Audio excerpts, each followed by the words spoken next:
Veprimtaria e Hafez Fahri Efendiut ishte shumë e gjerë.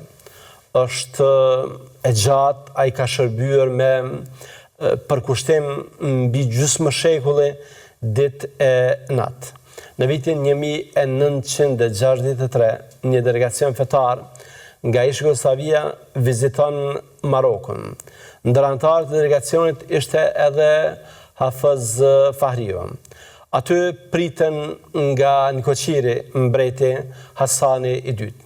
Dhe kur Hafez i ynë, Hafez Fahriu flet në gjuhën arabe, pastër, rrjedhshëm, me maturi, me zgjuarsi, mbreti ngelet i habitur.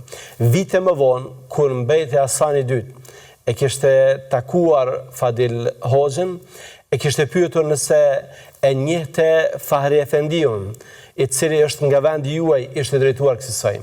Fadili kishte thënë po, madje jemi nga i njëjti qytet, nga Gjakova.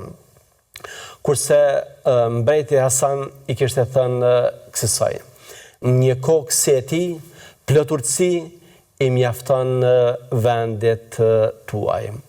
Profesori Fejzullah Hajibajrish nga Sarajeva, në librin e tij Nekrolozi, ndër tjera, ka thënë: sipas meje, e them me bindje se Fahri Efendi Iliazi është njohësi më i madh i tasavufit dhe jurisprudencës islame në Ballkan.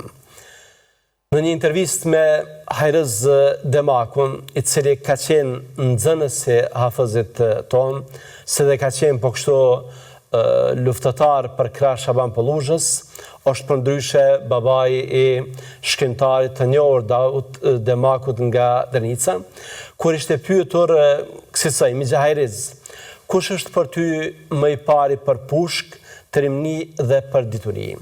Ai kishte thënë: për pushk e për trimni si Shaban Polluzha nuk ka, kurse për ilm, dituri, se Hafez Fahri Efendia i Gjakovës, 7 shok myderriz s'ka asnjë.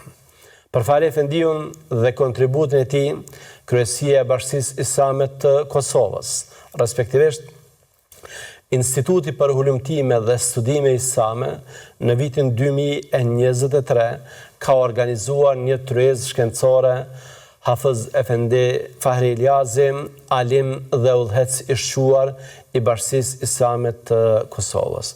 Në këtë tryezë, Mufti i Kosovës, Naim Efendi Tërlava, duke folur për Hoxhën e nderuar, ka thënë: është detyrë dhe obligim yni që njohim pararendësit tanë dhe t'u shprehim me njohjen më thellë, sepse ata në kohë e ditë të vështira e me shumë sfida e pengesa arritën që me përkushtim, urtësi, këmbgulje e vizion të qartë të udhëheqnin bashkësinë islame, të themelonin e të organizonin institucionet e saj dhe të vinin në funksion për të mbajtur gjallë dhe për të zhvilluar jetën fetare islame e arsimore në vendin tonë.